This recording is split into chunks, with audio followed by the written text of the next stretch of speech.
A cultura capixaba é diversa. Ela conecta saberes e territórios. É o que faz gente ser a gente. Somos muitos. Somos múltiplos. Um mosaico que nos faz sentir em casa. Capixabas. E nos conecta com o mundo. Faça, interaja, sinta, conheça a cultura do Espírito Santo. Acesse nossa nova plataforma de conteúdo em www.culturaconecta.es.gov.br. Assista, curta, compartilhe. É a diversidade cultural ao seu alcance. Cultura Conecta, Secretaria da Cultura, Governo do Espírito Santo. Olá, queridos leitores. Meu nome é Neuza Jordém Possati, eu sou escritora, nascida em Muniz Freire, sou uma capixabinha que ama escrever sobre os nossos saberes, fazeres, sobre os nossos contos populares. Eu gosto de escrever para a infância, para a juventude, eu tenho poemas escritos, tenho romances, crônicas e especialmente para as crianças eu escrevi muitos livros. De publicados, já passam de 20 publicações. E eu estou aqui hoje para conversar com vocês sobre este livro, que se chama De Cabelo em Pé. Eu queria dizer para vocês, queridos leitores, que eu amei escrever esse livro. Eu me diverti muito e acreditando que quando o autor se diverte ao escrever, ele também leva essa diversão para o leitor. Olha, eu admito que escrever sobre coisas engraçadas, temas engraçados, escrever com a intenção de divertir, às vezes é mais difícil do que escrever com a intenção de emocionar. Porque o riso, ele é difícil de ser provocado, não é? Nós autores precisamos nos desdobrar em palavras e em emoções para fazer o livro ser engraçado. Então é um desafio e eu me senti desafiada a fazer esse livro De Cabelo em Pé, onde eu escrevo 3 histórias de assombração. De onde veio essa inspiração? De onde surgiu a ideia de escrever um livro de contos de assombração? Veio da infância, né? Eu busquei na minha infância, na minha juventude, aqueles momentos deliciosos, né? Que já não acontecem mais, né? Com tanta frequência, mas acontecia com mais frequência há umas décadas atrás, quando a energia simplesmente pifava. E a gente ia para a rua ou para o quintal, fazia uma fogueira e ali todo mundo em volta contava os casos, especialmente os contos de assombração. Então é desses momentos, é dessas lembranças que eu resolvi colocar nesse livro 3 contos de assombração. Bom, o primeiro conto de assombração é sobre um vampirinho muito maluquinho que mal sabia voar. Ele queria ser como os 2 irmãos dele, que já eram veteranos, né? E queria agradar o pai. Então, esse vampirinho resolve aprontar, entrar numa competição. Quando eu escrevi este conto, eu quis misturar a questão da comicidade, né? Da ironia, da brincadeira, brincando com o vampiro. E, ao mesmo tempo, fazer essa narrativa em verso. Então, essa é uma narrativa poética, onde eu transformo, né, toda a narrativa usando os versinhos. É uma ousadia e é também uma brincadeira, é uma diversão, é uma ironia. Bom, o segundo conto é sobre uma casa mal assombrada. Essa casa mal assombrada vivia dentro de mim há muito tempo. E eu acho que ela vive dentro de todo jovem, todo adulto, todo vovô e vovó, né? Aquela casa esquisita que tem no final da rua, que a gente sempre fica com medo de passar perto. Lá dentro deve morar fantasmas. Então, essa é a história e a inspiração para a casa de assombração. E por último, a minha história preferida, que é O Beijo da Bela Adormecida. Então vamos lá, vou começar pela primeira história, eu vou ler para vocês, tá bom?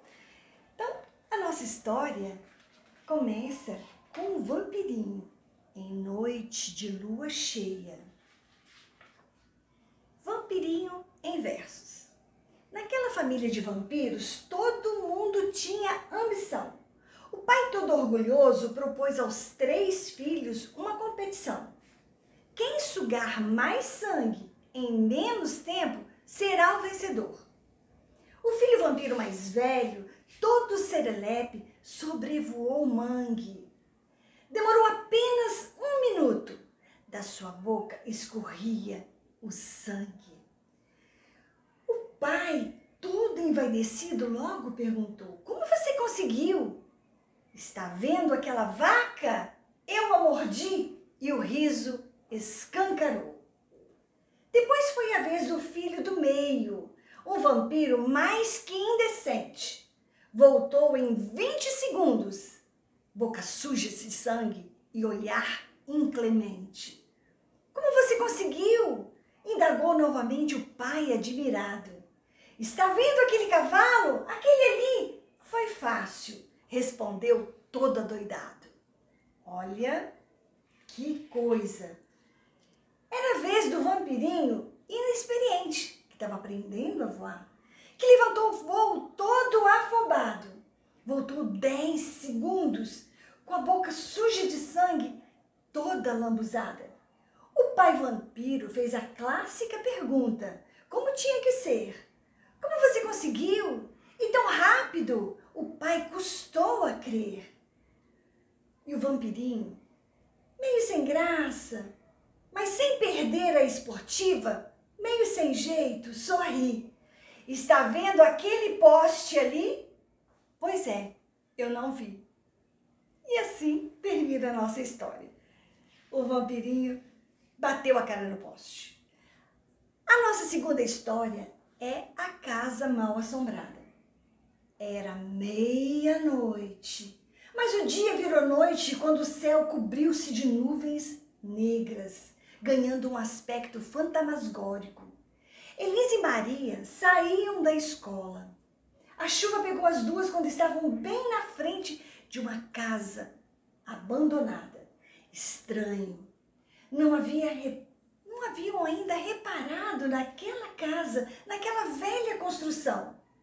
Uma casa assim provoca arrepios. A gente só ouve falar nos casos de assombração, esse tipo de casa. As duas pareciam bem assombradas com aquela casa. A casa toda escangalhada, caindo aos pedaços, bem podia ser morada de fantasma. Não sei não, mas se eu fosse alma penada, não moraria num lugar tão esculachado.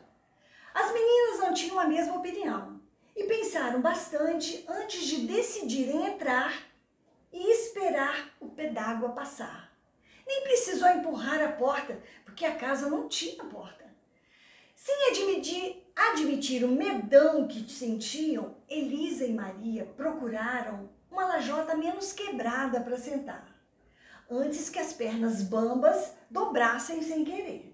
Ficaram assim encolhidas, olhando a chuva cair. Foi quando ouviram um barulho, pequeno, a princípio pequeno, mas assustador. Elas se olharam com os olhos aumentados de medo. Junto com o barulho esquisito, ouviram vozes, como se tivesse gente discutindo uma partida de Vasco e Flamengo. Uma confusão. Elisa, pelo rabo de olho, bisbilhotou o outro cômodo da casa. Não viu viva alma. Do canto apareceu uma sombra que andava mansinho. Não dava para ver direito porque havia escurecido um bom bocado. Deu para perceber, no entanto, apenas que a criatura andava a 4 pés e se aproximava mais e mais delas duas. Um outro barulho e elas grudaram tanto que nem dava para saber onde terminava uma e começava a outra. O bicho chegou tão perto que deu para ver que era um gato, lambido, encharcado e fedendo a cachorro molhado, melhor, gato molhado, porém apenas um manso e dócil gatinho. Viu? só um gatinho. Foi ele que fez esse barulho medonho. Riram do medo que passaram. Maria pegou o gato nos braços e saiu. A chuva dera uma trégua. No meio do caminho, Elisa sentiu falta da mochila e voltou correndo para buscá-la. Estava lá, junto das lajotas, mas a casa sumira. Um arrepio sacudiu o esqueleto de Elisa. Ela pegou a bolsa e correu feito corisco. A casa desapareceu. E as vozes de quem eram? Elisa tremia sem fôlego. E o gatinho no colo deu um risinho sinistro e soltou voz de gente. Nem me perguntem. Gatos não falam e ponto final. Então essa é a história da Casa Mal Assombrada. Vamos agora à leitura de O Beijo.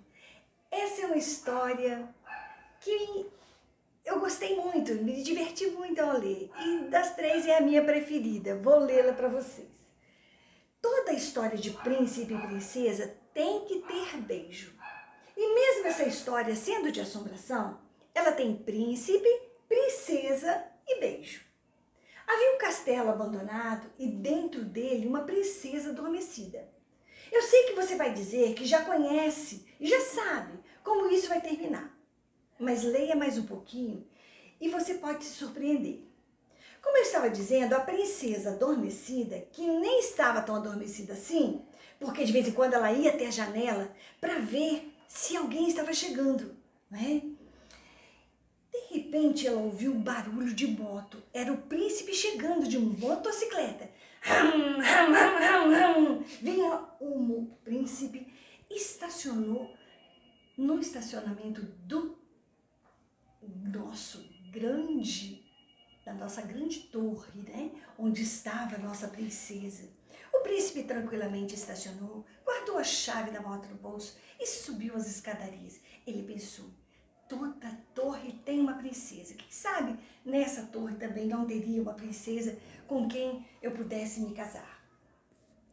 A princesa, quando viu que o príncipe estava subindo a escadaria, ela correu para a cama, deitou-se e esperou que o filho do rei a beijasse. O príncipe chegou e beijou a princesa, mas não gostou. Não me pergunte por quê, eu não sei. Mas talvez seja pelo mau hálito. Dizem que ela não escovava os dentes ao dormir. O príncipe já ia se afastando quando a princesa abriu os olhos e o agarrou pela camiseta, dizendo, oi príncipe, você quer ficar comigo? O príncipe, que não tinha namorada, vacilou. Você é um príncipe de verdade, não é? Não responda.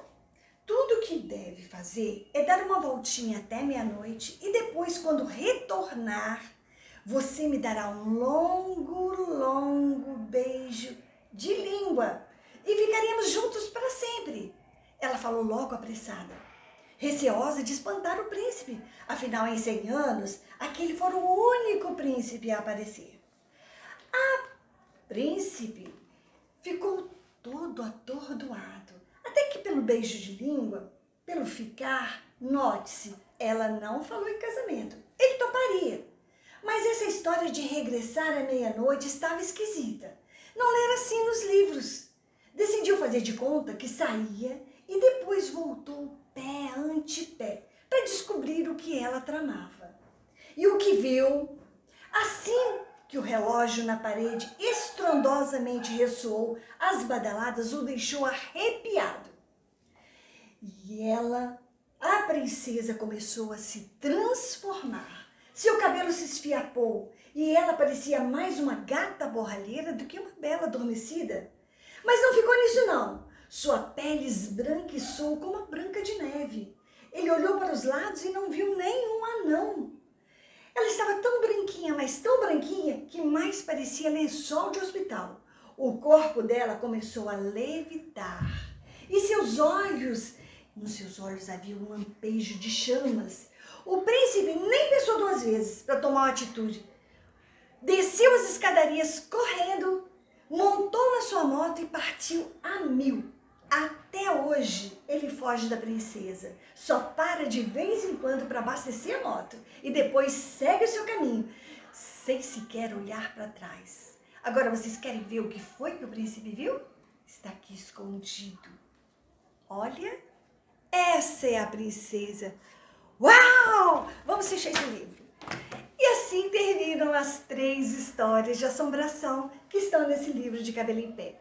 Vocês poderão encontrar esse livro na Biblioteca Pública Municipal de Vitória. Poderão encontrar esse livro também na Biblioteca Estadual e também nas bibliotecas públicas de Vila Velha, Cariacica, Serra. É sempre um prazer estar com vocês. Muito obrigada. Beijos.